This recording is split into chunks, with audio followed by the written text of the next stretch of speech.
হারু, একটু তাড়াতাড়ি চল ভাই, এই তাল বাগানটা পেরোতে পারলে বাঁচি।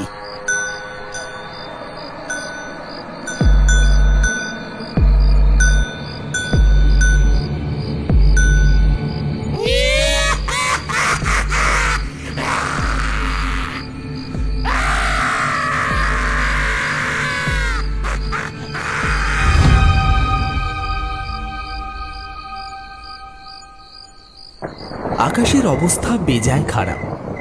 এক্ষুনি আকাশ ভেঙে বৃষ্টি নামবে। প্রতি বুধবার গয়লাপাড়ার মাঠে হাট বসে, আর সেইখানে গ্রামের মানুষ আসে কেনাকাটি করতে। ভোলা, হারু আর নিতাই সেই হাটে গিয়েছিল মালপত্র বিক্রি করতে। সামনেই দুর্গাপুজো এগিয়ে আসছে, তাই মানুষের ভিড়টা এখন একটু বেশি। হাটে মালপত্র বিক্রি করে বাড়ি ফিরতে ফিরতে তাদের অনেকটাই দেরি হয়ে গেছে। সবারই কোলের কাছে একটা করে পুঁটুলি, বিক্রি না হওয়া কাপড় চোপড় আছে সেই পুঁটুলির ভেতর। এই ন্যাড়াহাটি গ্রামের মানুষের জীবিকা বলতে কেবল চাষাবাদ আর মাছ ধরা, তাও আবার বর্ষার সময়। আর বাকি সময় হাটে টুকটাক জিনিস বিক্রি করে তাদের সংসার চলে। সবারই চোখে মুখে ভয়ের ছাপ ফুটে উঠেছে।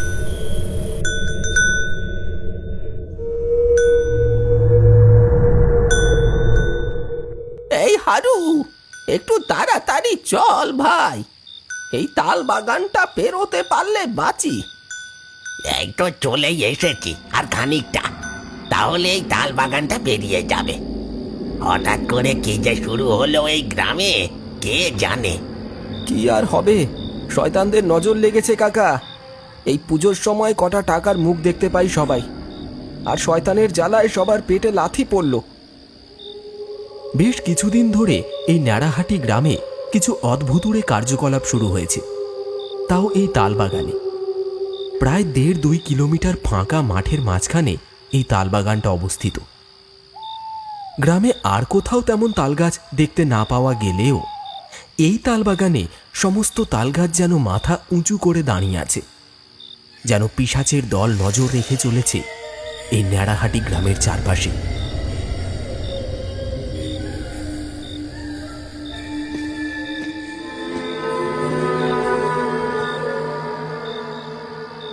কি রে নিতাই, এত গন্ধ আসছে কোত্থেকে? বসে বসে পাত দিচ্ছিস নাকি? কি সব বলছো?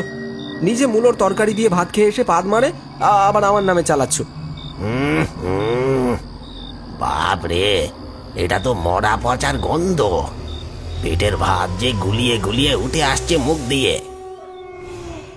তালবাগানের মাঝখানে আসতেই তাদের নাকে ভেসে এলো একটা বিটকেল পচা গন্ধ।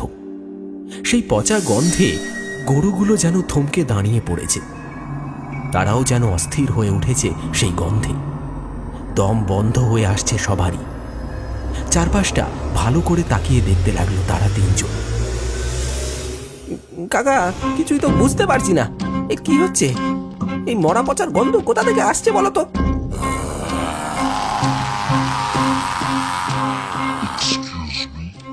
আর এই শব্দটা কোথা থেকে আসছে? একটু চুপ কর, ভালো করে বুঝতে দে ব্যাপারটা। গতিক সুবিধের মনে হচ্ছে না আমার। তারা তিনজন চারপাশটা ভালো করে দেখতে লাগলো। বিটকেল গন্ধে তাদের দম বন্ধ হয়ে আসছে। গরুগুলো যেন থমকে দাঁড়িয়ে পড়েছে, সামনে আর এগোতেই চাইছে না। ঠিক এমন সময় তাদের নজর পড়ল তাল গাছের উপরে।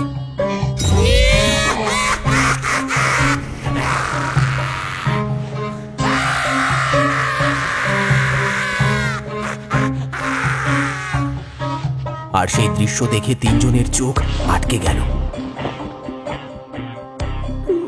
ওটা কি গো কাকা? মানুষ নাকি অন্য কিছু? বাঁচতে হলে মুখটা একটু বন্ধ কর নিতাই। এই হারু, তুই বসে বসে কি রঙ্গ দেখছিস? মরবি নাকি পিশাচের হাতে? জোরে গরুটাকে ছোটা। ভোলার কথা কানে যেতেই হারু যেন তার সম্বিত ফিরে পেল। আচমকা চোখের সামনে সেই পিশাচকে দেখে হারু ভিমড়ি খাওয়ার মতো হয়ে গেছিল। ভোলার কথা মতো সে যত জোরে পারল গরুগুলোকে ছোটাল। তারা তিনজন এতক্ষণে বুঝতে পারল এই তাল বাগানে কি বিভীষিকা বাসা বেঁধেছে।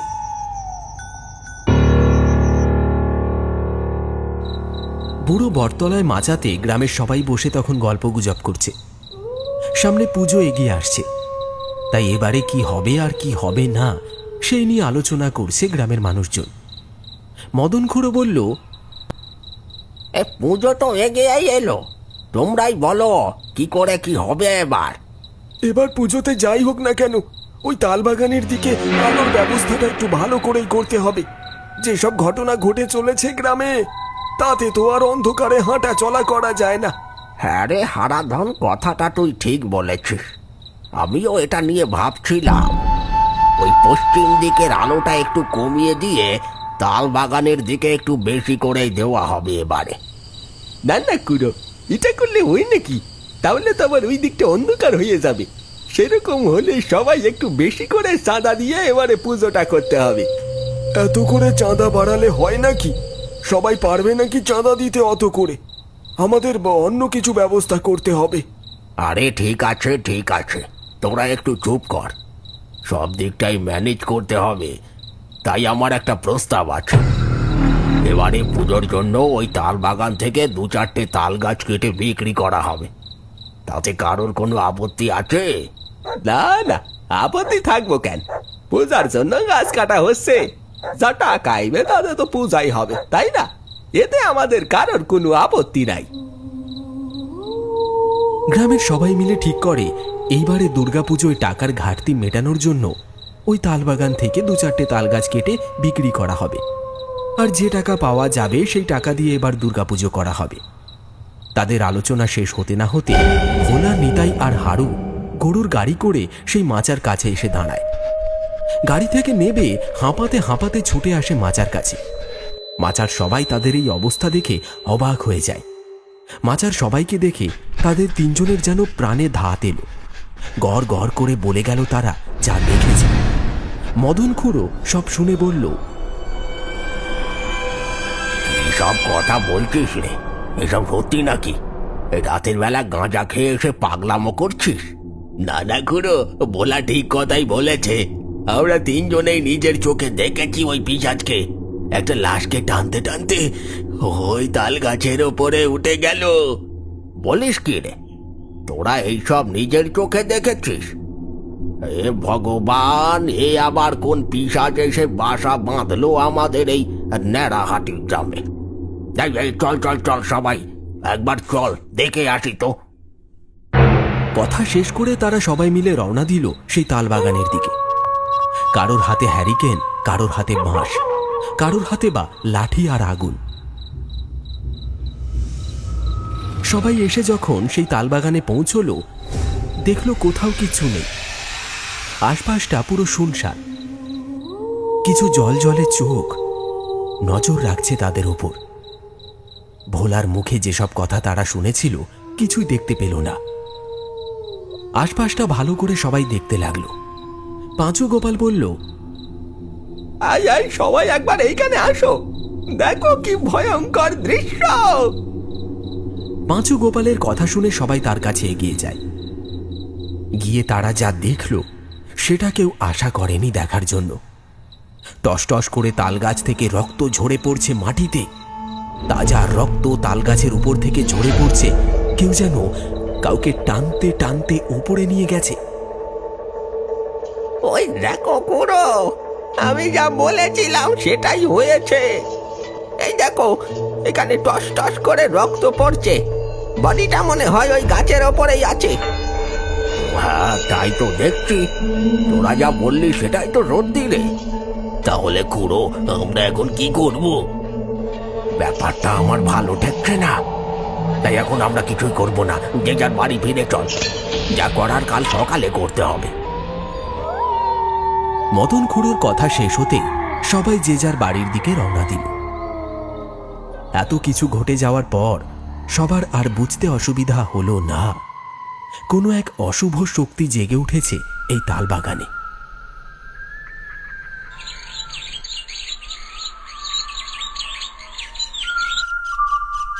ভোরের আলো তখন সবেমাত্র ফুটেছে। গ্রামবাসীরা সবাই জড়ো হয়েছে বুড়ো বটগাছের তলায়। মোড়ল গ্রামবাসীদের উদ্দেশ্যে কি সব বলে চলেছে। তখনই একজন একজন করে গ্রামের মানুষ জড়ো হচ্ছে। মদন খুড়ো বলল, তোমরা সবাই শোনো, কালকে এই তাল বাগানে যেসব দৃশ্য দেখা গেছে তাতে স্পষ্ট বোঝা যাচ্ছে এই গ্রামে কোনো পিশাচ আস্তানা গেড়েছে। বেশি দেরি না করে যা করার আজকেই করতে হবে। তাই নিতাই আর হারুকে পাঠানো হয়েছে ভৈরব ওঝার কাছে। তিনি এলে কি করতে হবে আর কি করতে হবে না সব বলে দেবেন।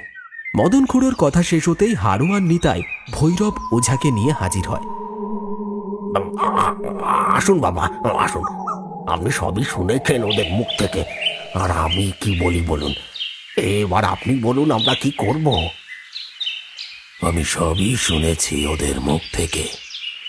চল, আগে আমাকে ওই তাল বাগানে নিয়ে চল, তারপর আমি বলছি কি করতে হবে।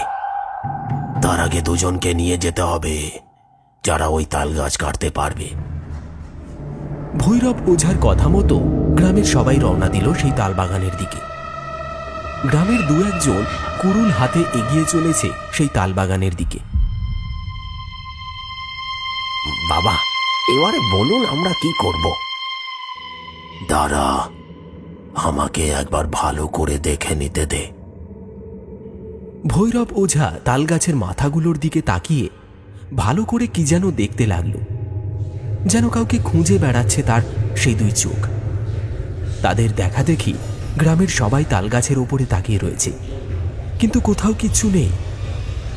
তারই মাঝে একটি তালগাছের পাতাগুলো যেন হাওয়ায় দুলছে, অথচ আশপাশের সব গাছ শান্ত, লেশমাত্র হাওয়া বইছে না। হঠাৎ ভৈরব ওঝা বলে ওঠে, এই নে, এই গাছটা এবার কাট। ভৈরব ওঝার কথা মতো সবাই সেই গাছটি কাটা শুরু করল। সাথে সাথেই তাল গাছের মাথা থেকে ভেসে এলো অপার্থিব চিৎকার।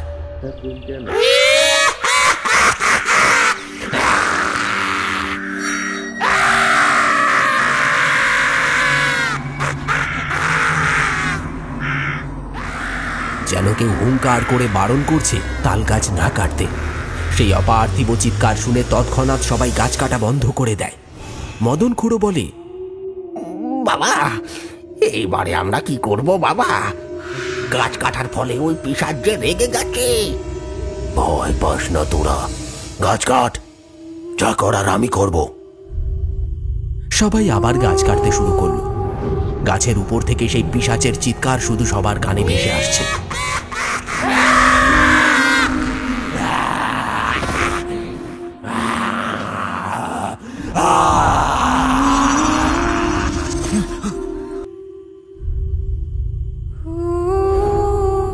কিছুক্ষণের মধ্যেই হুড়মুড় করে ভেঙে পড়ল তাল গাছটা।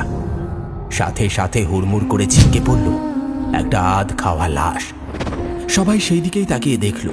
তার মধ্যেই একজন চিৎকার করে বলে উঠল, কি করো? এ তো পাড়ার বেটা মন্নার ছেলে বলাই। বেশ কয়েকদিন ধরে ওকে খুঁজে পাওয়া যাচ্ছিল না।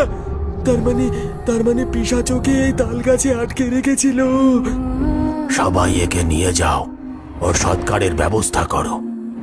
অনেক দিন হয়ে গেছে ওই পিশাচ ওকে এই গাছে বন্দি করে রেখেছে, আর শরীর থেকে মাংস ছিঁড়ে ছিঁড়ে খেয়ে নিজের ক্ষুধা মিটিয়েছে। এবার যা করার আমি করব। আজকে রাতে সেই পিশাচের শেষ রাত। কথা শেষ করে ভৈরব ওঝা কিছু একটা মন্ত্র বলে সেখানে কিছু তালগাছের উপর জল ছিটিয়ে দিচ্ছে। বলাইকে শ্মশানে নিয়ে যাওয়া হয় তার সৎকারের জন্য। তারপর গ্রামের মানুষ নিজের ঘরে ফিরে যায়।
পালাবি?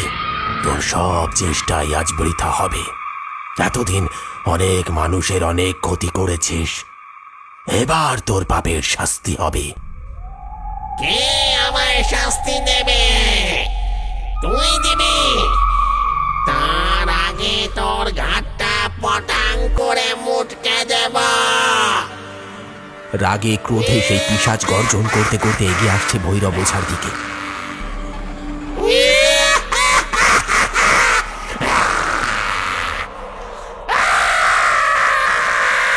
ঠিক তখনই ভৈরব ওঝা কিছু একটা মন্ত্র বলে হাতের মধ্যে থাকা ছাই ভস্ম ছুঁড়ে দিল সেই পিশাচকে লক্ষ্য করে। হং ক্রিং ব্রিং চামুন্ডাই ছটফট নমঃ। সাথে সাথে সারা শরীরে দাউ দাউ করে আগুন জ্বলে উঠল। ভৈরব ওঝা বলল, বল বল আগে কে তুই? কেন এসেছিস এইখানে? না হলে এই আগুনে তুই জ্বলে পুড়ে শেষ হয়ে যাবি। বলছি বলছি বলছি আমি পরাণ ঘোষ। পাশের গ্রামে আমি থাকতাম। আমার দুই ছেলে সম্পত্তির লোভে আমাকে খুন করেছে। তারপর আমি প্রতিশোধ নেওয়ার জন্য এইখানেই বসেছিলাম, কিন্তু ওরা ওঝা ডেকে আমায় ওই পাড়া থেকে তাড়িয়ে দিয়েছে। তাই আমি এই তালবনে ঠাঁই নিয়েছি। তুই এখান থেকে চলে যা, তোর জন্য এই গ্রামের মানুষ অতিষ্ঠ হয়ে উঠেছে। না না, আমি যাব না, আমি যাব না। আমি কেন যাব? কেন যাব আমি? এই তালবন কারণ নয়, আমি এইখানেই থাকবো। আর যেতে হলে তোরা যা। তবে রে দেখবি। ছেড়ে দে আমায়। আর মারিস না আমায়, আর মারিস না। ও বাবা গো, আমি কোথায় যাব বল? কোথাও ঠাঁই নেই আমার। যেখানে যাই সবাই তোর মতো ওঝা ডেকে আমায় তাড়িয়ে দেয়। আমার মুক্তি নেই এই যন্ত্রণা থেকে, আমার মুক্তি নেই। ঠিক আছে, তুই আমার সাথে চ। তুই এদেরকে ছেড়ে দে, আমি তোকে মুক্তি দেব। চলে আয়।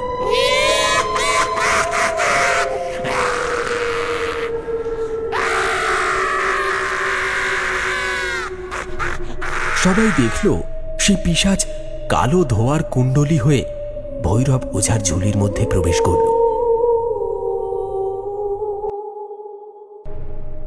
আর রাতের অন্ধকারে হন হন করে মিলিয়ে গেল সবার চোখের আড়ালে।